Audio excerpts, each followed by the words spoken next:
যাতে আমি কোনো ভক্তের হাতে মরতে পারি। হয় ভক্ত যুধিষ্ঠির হাতে মরতাম, নইলে ভক্ত ভীম, নইলে অর্জুনের হাতে মরতাম। কিন্তু আমার এত ভাগ্য ভালো যে আমি তোমার হাতে মরবার সুযোগ পেয়েছি ঠাকুর। আমি তোমার হাতে মরবার সুযোগ পেয়েছি। হরি বল, হরি বল। ভগবান বলছেন বর্বরিক, তাহলে এবার আমার সঙ্গে যুদ্ধ করতে হবে। বর্বরিক তীর ধনুক নিয়ে দাঁড়িয়েছে, আর ভগবান সুদর্শন চক্রটাকে বলছে যাও ওর দেহ থেকে মুন্ডটাকে আলাদা করে দাও।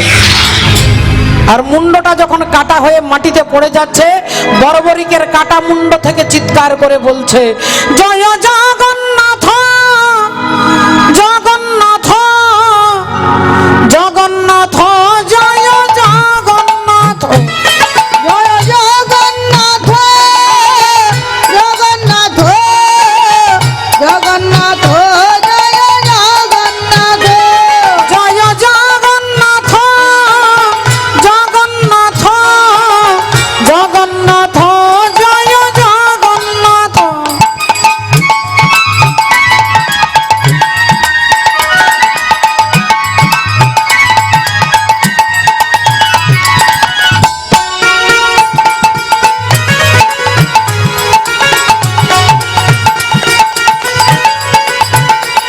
জয় রাধা মাধব, রাধা মাধব, জয় রাধা মাধব, জয় রাধা মাধব, রাধা মাধব, রাধা মাধব, জয় রাধা মাধব, জয় জগন্নাথ, জগন্নাথ, জগন্নাথ, জয় জগন্নাথ। আর অমনি ভগবান চিৎকার করে কাঁদতে কাঁদতে ছুটে যাচ্ছে, বর্বরিক আমায় ক্ষমা করো বর্বরিক, আমি তোমার মতো ভক্তের প্রাণ হরণ করেছি, আমায় ক্ষমা করো বর্বরিক। বলো বর্বরিক তুমি আমার কাছে কি চাও, আজকে যা চাইবে তোমাকে আমি তাই দেব। ভগবানের কথা শুনে বর্বরিক বললেন ঠাকুর যদি আমাকে দিতে হয় তাহলে আমাকে কুরুক্ষেত্রের যুদ্ধটা দেখতে দাও। কুরুক্ষেত্রের যুদ্ধ আমাকে দেখতে দাও, আমাকে 18 দিন বাঁচিয়ে রাখো, আমি যেন যুদ্ধ দেখতে পাই, কিন্তু আমাকে যেন না কেউ দেখতে পায়। ভগবান বললেন তথাস্তু। সমস্ত ঘটনা ভীম আর অর্জুনকে খুলে বললেন। এতক্ষণ পরে ভীম আর অর্জুনের এতক্ষণ পরে তারা বুঝতে পারলো যে আমাদের নাতি। তখন ভীম জিজ্ঞাসা করছে বর্বরিককে যে তাহলে তুমি যখন জানো যে আমি তোমার দাদু, তাহলে আমার কথা শুনে তুমি হাসলে কেন? তখন বর্বরিক বলছে ঠাক দাদু, ওই যে তুমি বলছো আমি না থাকলে হতো না, অর্জুন বলছে আমি না থাকলে হতো না, আসলে যুদ্ধটা তো আমি দেখেছি, যাকে তুমি মেরেছো তাকে মারবার অনেক আগে তিনি তাকে মেরে রেখেছেন, তুমি নিমিত্ত মাত্র। তিনি মেরে রেখেছেন, তুমি নিমিত্ত, আর তুমি নিমিত্ত হয়ে অহংকার করছিলে, তাই আমার হাসি পাচ্ছিল। হ্যাঁ হ্যাঁ, দেখুন ভক্তিবতী মায়েরা কত বড় কথা বলছেন যে মন্দির আমি করিনি, মন্দির তিনি করে রেখেছেন, আমি নিমিত্ত মাত্র। এ বাড়ি আমার তৈরি করা নয়, এ বাড়ি আমি করিনি, আমি নিমিত্ত, তিনি বাড়িটা তৈরি করে রেখেছেন।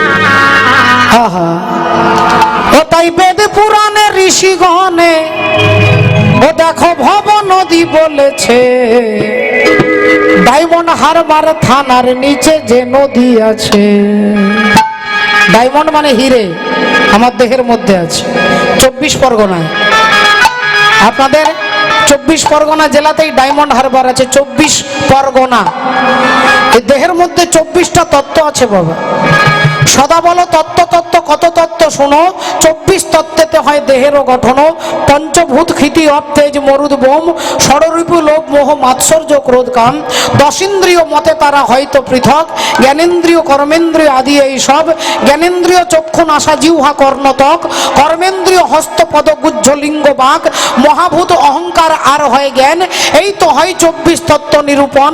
কিবা কারিগরের আজব কারিগরি, তার মধ্যে 6 পদ্ম রাখিয়াছে পুরী। সহস্রানে হয় পদ্ম সহস্রে কোদল, অষ্টদল পদ্ম রয় তাহারও ভিতর। তার মধ্যে নারী আছে 3.5 কোটি, 72,000 নারী তাতে আছে আটি। 72,000 নারীর মধ্যে 700 প্রধান যে হয়, আর 700 নারীর মধ্যে 124 নারী তাতে শ্রেষ্ঠ হয়। 124 নারীর মধ্যে 32 নারী শ্রেষ্ঠ, বিশ্বভরি আর নাম হয়েছে উল্লেখ্য। সেই 32 নারীর মধ্যে আছে নারী 3, ইড়া পিঙ্গলা সুষুম্না প্রবীণ। বাম ভাগে ইড়া, দক্ষিণে পিঙ্গলা, মধ্যখানে সুষুম্না চক্রভেদ রহিলা। এই দেহতত্ত্ব যেই জন জানে, নরলোকে তুচ্ছ তারে দেবলোকে মানে। হরি হরি বল হরি বল। ও তারে বেদ পুরাণে ঋষিগণে ও দেখো ভব নদী বলেছে, ডায়মন্ড হারবার থানার নিচে যে নদী। উলুধ্বনি।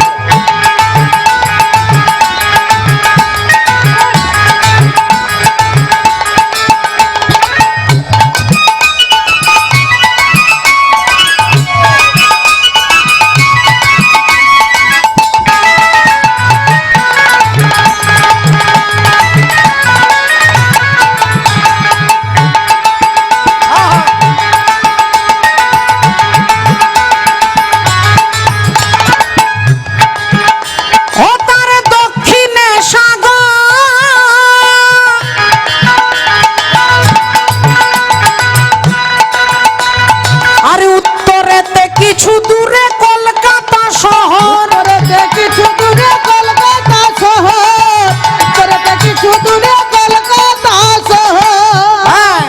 ও দেখো পশ্চিমেতে মেদিনীপুর, ও দেখো পশ্চিমেতে মেদিনীপুর। ও বলো কে বা কোথায় দেখেছে, ডায়মন্ড হারবার থানার নিচে যে নদী আছে। ডায়মন্ড হারবার থানার নিচে যে নদী আছে।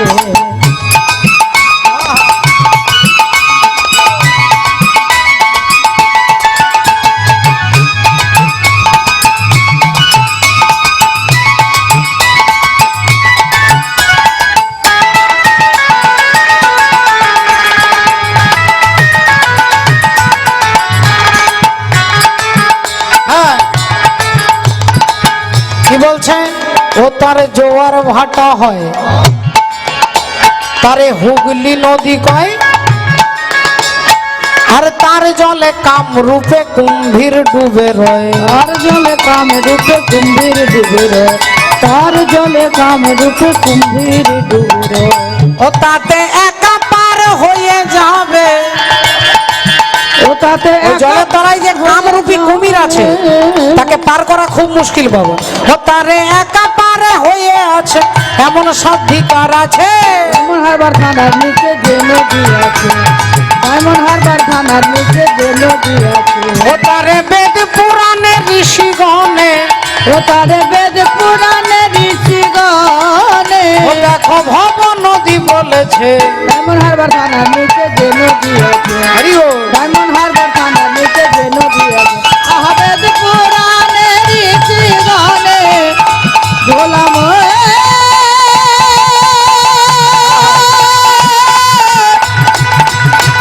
মনে দেবে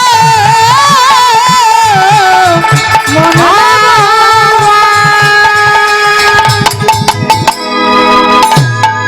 তাই আজকে যখনই বসুদেবের সঙ্গে কংসের কি কথা হয়ে গেল না, প্রতিটা ছেলেকে আপনার হাতে তুলে দেব, আর কংস তাদের দুজনকে কারাগারে বন্দি করে দিলেন। বন্দি অবস্থায় দুজনেই কান্নাকাটি করে ভগবানকে ডাকে। ভগবান চিন্তা করলেন, মাগো আমি তো 8 নাম্বার ছেলে হব। দেবকীর 8টা ছেলে, কীর্তিমান, সুসেন, ভদ্রসেন, মৃদু, সন্তর্দন, ভদ্র, শঙ্কর্ষণ, শ্রীকৃষ্ণ, এই 8টা ছেলে। এর মধ্যে 6টা ছেলেকে কংস পাথরে আছাড় দিয়ে মেরে ফেলেছিলেন। তা যে 6টা ছেলেকে কংস পাথরে আছাড় দিয়ে মারলেন, এরা কিন্তু সম্পর্কে ভগবান শ্রীকৃষ্ণের দাদা হয়। তাহলে ভগবানের দাদারা মরলো কার হাতে? না কংসের হাতে। এর কারণ কি? এটা তো একটা লজ্জারজনক ঘটনা যে ভগবানের দাদারা মারা যাবে কংসের হাতে। এই কারণ জানতে গেলে যেতে হবে সত্য যুগে। ওই যে 6টা ছেলেকে মেরেছিল, ওই 6টা ছেলে ছিল সত্য যুগে মরীচি ঋষির পুত্র। আর মরীচি ঋষির পুত্র তারা বাগানে খেলা করছে, এমন সময় পাশ দিয়ে সৃষ্টিকর্তা ব্রহ্মা হেঁটে যাচ্ছে। এমন সময় ব্রহ্মা হেঁটে যাচ্ছেন, ব্রহ্মার ছেলে মদন এসে বাবার কাছে দাঁড়িয়েছে, বাবা তুমি তোমার অন্যান্য ছেলেদের গাড়ি দিলে, বাড়ি দিলে, ঘর দিলে, জমি দিলে, বাবা আমাকে তো কিছু দিলে না। ব্রহ্মা বললেন ঠিক আছে তোকে তো ভুলে গেছি বাবা, তা তোকে এই 5টা বান দিচ্ছি, এই 5টা বান তুই যাকে মারবি সেই তোর কাছে হেরে যাবে। বলে দিয়ে ব্রহ্মা চলে যাচ্ছে। এখন মদন মনে মনে চিন্তা করছে, একে চন্দ্র, দুইয়ে পক্ষ, তিনে নেত্র, চারে বেদ, পাঁচে পঞ্চবান, তাই 5টা বান যাকে মারবো সেই আমার কাছে হেরে যাবে। এ কথা সত্যি না মিথ্যে আগে পরীক্ষা করে দেখতে গেলে আগে বাবাকেই মেরে টেস্ট করে দেখব। আর যেই ব্রহ্মাকে বান মেরেছেন অমনি মদনের বানে ব্রহ্মা জর্জরিত হয়ে গেলেন। তিনি নিজ কন্যা সন্ধ্যাকে দেখতে পেয়ে সন্ধ্যার পেছনে ছুটতে লাগলেন। আর এই দৃশ্য দেখতে পেলেন মরীচি ঋষির পুত্র। ঋষি পুত্রগণ দেখে খিলখিল করে হাসতে লাগলো। এখন মরীচি ঋষির বাবা হচ্ছে ব্রহ্মা, আর এরা মরীচি ঋষির ছেলে, তাহলে সম্পর্কে দাদু হয়। এখন ব্রহ্মা রেগে গিয়ে বললেন, তোরা আমাকে দেখে হাসলি, আমি তোদের অভিশাপ দিচ্ছি, তোদের অসুর কুলে জন্ম হবে। এইবার যেই অভিশাপ দিয়েছে অমনি দাদুর পায়ে এসে পড়েছে, দাদু তুমি আমাদের ক্ষমা করে দাও দাদু, আমরা না জেনে না বুঝে তোমাকে এসেছি, তুমি আমাদের ক্ষমা করে দাও দাদু। ব্রহ্মা বললেন, দেখ যে অভিশাপ দিয়েছি সে আর পরিবর্তন করা যাবে না, অসুর কুলে তোদের জন্ম হবে। তবে হ্যাঁ, যেদিন তোরা তোদের বাবার হাতে মরবি সেই দিন আবার উদ্ধার হয়ে চলে যাবি। যেদিন বাবার হাতে মরবি সেই দিন উদ্ধার হয়ে যাবি। তোদেরকে অসুরের ঘরে জন্ম নিতেই হবে, কিন্তু তোদের বাবা তোদেরকে মারলে তবে তোরা উদ্ধার হয়ে যাবি। এখন ওই মরীচি ঋষি 6টা ছেলে অসুরের ঘরে জন্ম নিল। কার বাড়িতে? বলে হিরণ্যকশিপুরের ভাই হচ্ছে হিরণ্যাক্ষ। মায়েরা খুব ভালো করে বলতে পারবেন, একটা মায়ের গর্ভে একসঙ্গে যদি 2টো ছেলে জন্ম নেয় তাদেরকে কি ছেলে বলে মা? 2টো ছেলে কি বলে? যমজ বলে না? তা 2টো তো ছেলে হবে, আপনি কাকে বড় ছেলে বলবেন আর কাকে ছোট ছেলে বলবেন? বলে যে আগে হবে সে বড় ছেলে, যে পরে হবে সে ছোট ছেলে। শাস্ত্র বললেন না, এটা নয়, এটা ঠিক নয়। যে আগে হবে সে ছোট ছেলে আর যে পরে হবে সে বড় ছেলে।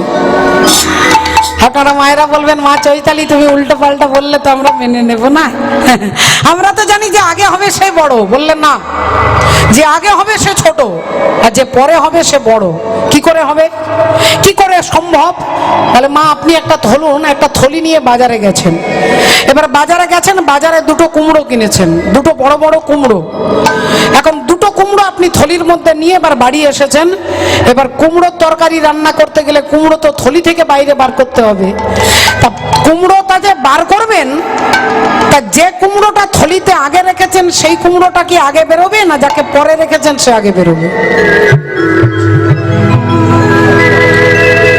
যাকে আগে রেখেছেন থলিতে সে আগে বেরোবে, তাহলে যাকে পরে রেখেছেন সে আগে বেরোবে। তাহলে যার আগে জন্ম হয়ে গেছে সে আগে বেরোতে পারে না বাবা, যার পরে সৃষ্টি হচ্ছে সে আগে বেরোয়, তাই সেই ভাই, আর যে পরে হয় সে দাদা। তাই হিরণ্যকশিপুরের ভাই হচ্ছে হিরণ্যাক্ষ, হিরণ্যাক্ষের ছেলে হচ্ছে কালনেমি, আর কালনেমির পুত্র হয়ে মরীচি ঋষি 6টা ছেলে জন্মগ্রহণ করেছে, বাবার নাম কালনেমি। তাহলে ব্রহ্মা বলেছিল, যেদিন তোদের নিজ পিতা নিজের হাতেতে বধিবে, আজ যেদিন তোদের নিজ পিতা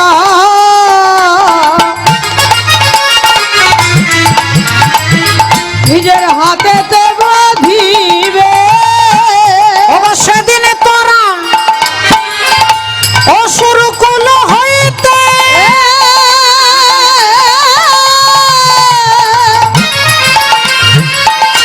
উদ্ধার পাইবে। আজ সেদিন তোদের অসুর কুল হইতে উদ্ধার পাইবে। যেদিন তোদের বাবা তোদেরকে মারবে উদ্ধার হবি, তাহলে বাবা হচ্ছে কালনেমি। কালনেমি যদি তার ছেলেদেরকে মারে তাহলে এরা উদ্ধার হবে, কিন্তু কালনেমি নিজেই আগে মরে গেছে। কালনেমি আগে মরে গেল, তাহলে এবারে ছেলেগুলো উদ্ধার হবে কি করে? এই ভগবান তখন চিন্তা করলেন কি করা যায়, কি করা যায়। ওই কালনেমিকে করে দিলেন দাপর যুগে, যার নাম হচ্ছে কংস। ওই কালনেমি হয়ে গেল কংস, আর এক একটা ছেলেকে দেবকীর গর্ভে পাঠাবে, আর কংস এদেরকে মারবে, আর মারলে এরা উদ্ধার হয়ে যাবে। এদেরকে মারবে, মারলে এরা উদ্ধার হয়ে যাবে। তাই কংস ওই কালনেমি হয়ে গেল কংস, আর প্রথম ছেলে একটা একটা করে দেবকীর গর্ভে পাঠাতে লাগলেন, আর কংস তাদেরকে পাথরে আছাড় দিয়ে মারতে লাগলেন। প্রথম ছেলে জন্মগ্রহণ করলেন, যার নাম হচ্ছে কীর্তিমান। ওগো 10 মাস 10 দিন হইল পুরাণ, আজ 10 মাস 10 দিন হইল পুরাণ, 10 মাস 10 দিন হইল পুরাণ। কালে কীর্তিমান লভিলা জনম, কালে কীর্তিমান লভিলা জনম, কালে কীর্তিমান লভিলা জনম। আর প্রথম ছেলে যেই জন্মগ্রহণ করেছে অমনি বসুদেব ছেলেটাকে নিয়ে গিয়ে কংসকে দিতে যাচ্ছে। কথা ছিল আমার প্রতিটা ছেলেকে আমি আপনার হাতে তুলে দেব। তাই প্রথম ছেলেকে কোলে নিয়ে কংসের হাতে তুলে দিতেই কংস ভাবলো ছেলেটা আমার শত্রু, আমি একে মারবো। আর মারবার জন্য যেই ছেলেটার মুখের দিকে তাকিয়েছে অমনি কংস চমকে উঠলেন। এ কি এত সুন্দর দেখতে, এত সুন্দর চেহারা, এত সুন্দর চোখ নাক, না না না, এ আমাকে মারবে না। আমাকে নিয়তি বলেছে দেবকীর 8ম সন্তান আমাকে মারবে, তাহলে এ তো 8ম সন্তান নয়, তাহলে একে আমি মেরে পাপের বোঝা বাড়াতে চাই না। বসুদেব, এই নাও, তোমার প্রথম ছেলেকে আমি ফিরিয়ে দিলাম। তোমার প্রথম, দ্বিতীয়, তৃতীয়, চতুর্থ, পঞ্চম, ষষ্ঠ, সপ্তম এই 7টা ছেলেকে আমি মারবো না, শুধু 8ম সন্তানকেই মারবো, নিয়ে যাও। এখন বসুদেব আনন্দে ছেলেটাকে কোলে নিয়ে ফিরে এলেন। কিন্তু আপনারা তো শুনলেন যে এরা হচ্ছে মরীচি ঋষির পুত্র, এরা যদি কংসের হাতে মরে তাহলে উদ্ধার হবে, তাহলে কংস তো এদেরকে ফিরিয়ে দিচ্ছে। এখন কি করা যায়, এদেরকে তো উদ্ধার করতে হবে। আর তখনই ভগবান ডাকলেন কাকে না, দেবর্ষি নারদকে ডাকলেন। দেবর্ষি নারদকে ডাকলেন, আর যেই নারদ মুনিকে ডেকেছে অমনি নারদ মুনি ছুটে আসছে। হরি বল, হরি বল। দেবর্ষি নারদ ছুটে আসছে, ভক্তিমতী মায়েরা নারায়ণ নারায়ণ নারায়ণ নারায়ণ নারায়ণ নারায়ণ নারায়ণ নারায়ণ নারায়ণ নারায়ণ নারায়ণ নারায়ণ নারায়ণ নারায়ণ নারায়ণ নারায়ণ। তুমি ব্রহ্মা, তুমি বিষ্ণু, তুমি সারকম, ব্রহ্মা তুমি বিষ্ণু তুমি সর্বেশ্বর, নারায়ণ নারায়ণ নারায়ণ নারায়ণ নারায়ণ নারায়ণ নারায়ণ নারায়ণ নারায়ণ নারায়ণ নারায়ণ নারায়ণ। জয় রাধে। ওমা, কি ঘটনা হলো জানেন? এখন প্রথম ছেলেকে যেহেতু কংস মারলো না, রাধে রাধে, কি হয়েছে মা, এইবার দেবর্ষি নারদ গিয়ে দাঁড়ালেন কংসের কাছে। আর কংসের কাছে গিয়ে যে দাঁড়িয়েছে নারায়ণ নারায়ণ বলে, বললেন কি ব্যাপার? কংস বলছে কি ব্যাপার, সকাল সকাল আপনি? নারদ মুনি বলেন এই মাত্র এলাম, একটা মিটিং থেকে আসছি আর কি। তা কংস বলছে মিটিং কোথায় হচ্ছে? নারদ মুনি বলছে বেশি জোরে জোরে কথা বলবেন না, একটু ধীরে ধীরে বলুন। মিটিংটা হচ্ছে ভগবানের সঙ্গে, ভগবান বিষ্ণুর সঙ্গে দেবতাদের মিটিং। তা মিটিং এর বিষয়বস্তু কি? বলে আপনাকে মারবার জন্য প্ল্যান হচ্ছে।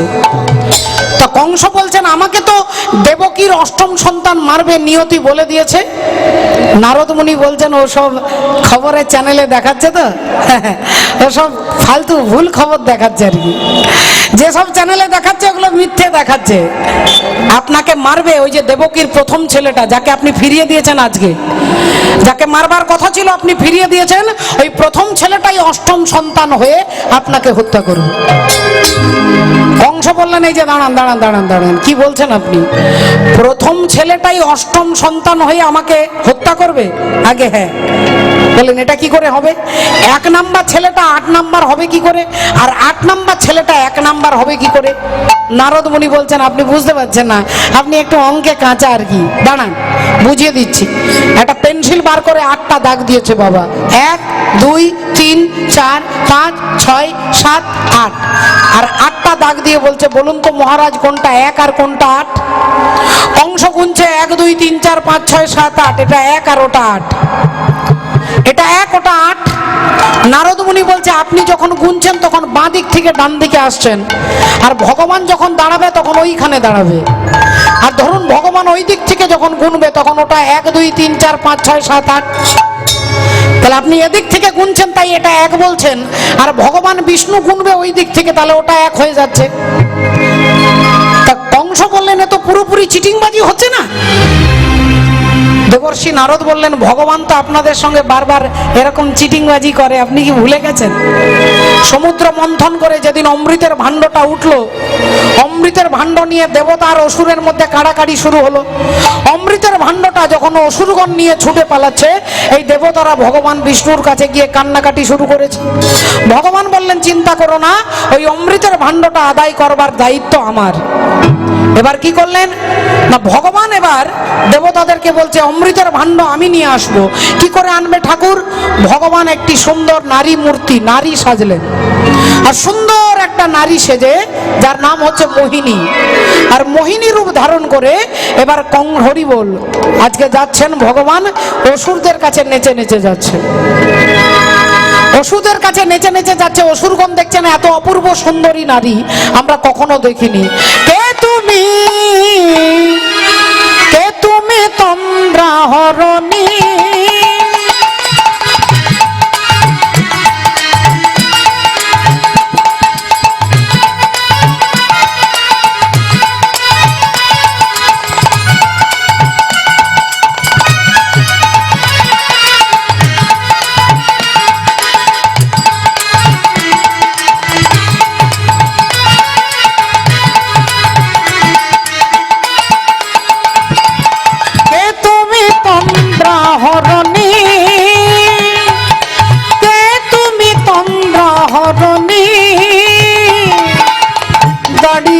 আমার চোখের রগে ভরলে পুষ্প রাগে, কে তুমি চম্পা বরণী,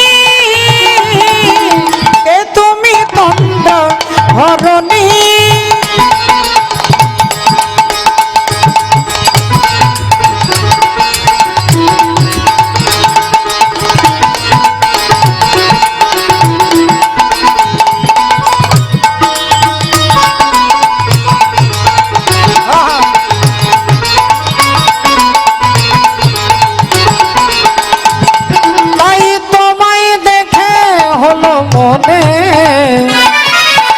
তুমি ছিলে মনের কোণে, তাই তোমায় দেখে হলো মনে, তুমি ছিলে মনের কোণে, তোমার কুলে কুল হারানো সাধের স্বপ্ন তরণী, সাধের স্বপ্ন তরণী, তন্দ্রা হরণী, কে তুমি তন্দ্রা হরণী, কে তুমি তন্দ্রা হরণী। অপূর্ব সুন্দরী সেজে মোহিনী এসে দাঁড়ালেন। অসুরগণ দেখে অবাক হয়ে গেল, কে সুন্দরী তুমি? ভগবানের দিকে তাকিয়ে আছে। ভগবান বললেন, হ্যাঁ গো, আগে আমাকে বলো তোমাদের এত চিৎকার চেঁচামেচি হচ্ছে কেন? বলে, দেখো না সুন্দরী, অমৃতের ভাণ্ডটা নিয়ে ওরা বলছে আমরা চাই আর আমরা বলছি আমরা চাই। ভগবান মোহিনী বললেন, এক কাজ করো, সবাই মিলে ভাগ করে খাও না। সবাই মিলে তো ভাগ করে খেতে পারো। তা অসুরগণ বলছে, ঠিক আছে সুন্দরী, তুমি যখন বলছো আমরা সবাই ভাগ করেই খাবো, কিন্তু ভাগ করে দেবে কে? ভগবান বললেন, যদি আমাকে বিশ্বাস করো তাহলে আমি ভাগ করে দেব। এখন অমৃতের ভাণ্ডটা ভগবানের উপরে দিয়েছে ভাগ করার দায়িত্ব। ভগবান ভাণ্ডটা কোলে নিয়ে দেবতাদেরকে ইশারা করছে, তোমরা আগে বসে যাও। তবে তোমরা বসবে, হাতটা ওপরে থাকবে, মাথাটা নিচে থাকবে।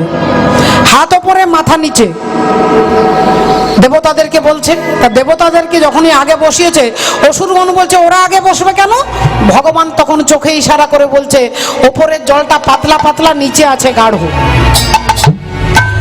ওপরের জলটা পাতলা, নিচে আছে গাঢ়, মোটা মোটা অমৃত আছে, সেটা তোমাদেরকে দেবো, ওপরের পাতলা জলটা ওদেরকে খাইয়ে দিয়ে দিই।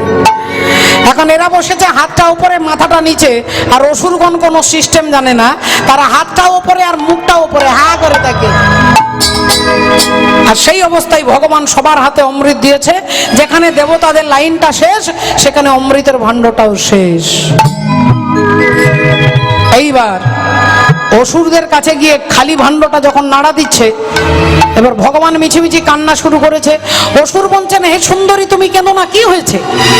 অমৃতের ভাণ্ড শেষ হয়ে গেছে তো, আমাদের অমৃত দরকার নেই, আমরা শুধু তোমাকে পেলেই খুশি হব। ভগবান বললেন, তাহলে যারা যারা আমাকে চাও, তাহলে তারা আগে আগে চোখ বন্ধ করো। আমি সবার কাছে যাব, কিন্তু আমার তো লজ্জা করবে নাকি? তোমরা আগে চোখ বন্ধ করো। আর যেই অসুরগণ একসঙ্গে সবাই চোখ বন্ধ করে দিয়েছে, কিছুক্ষণ পরে চোখ খুলে দেখছে ভগবান পয়াকার।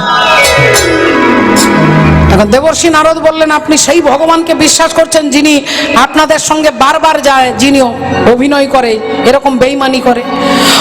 তখন কংস বলছেন, তাহলে কি করা যায়? রাধে রাধে। দেবর্ষি নারদ তিনি কংসের হয়েও কাজ করছেন না, তিনি ধর্মকে ছেড়েও কথা বলছেন না, ধর্মের বিরুদ্ধেও যাচ্ছেন না, ধর্মকে ছেড়েও কথা বলছেন না। যেমন দুই ভাই, রামু আর শামু। বড় ভাই রামু, ছোট ভাই শামু, দুইজনে মেলা দেখতে গেছে, বেড়াতে গেছে। এখন মেলা দেখতে দেখতে দেখতে খুব খিদে পেয়েছে দুজনের। তা ছোট ভাই বড় ভাইকে বলছে, রামু দাদা, বলি কিছু খাওয়া দাওয়া হবে? রামু বললেন, আমার পকেটে তো 1 টাকাও নেই, তা তুই তাহলে তোর পকেট থেকে টাকা বার কর। শামু বলল, দাদা আমারও তো পকেটে টাকা নেই। তাহলে রামুরও টাকা নেই, শামুরও টাকা নেই, খাবে কি করে?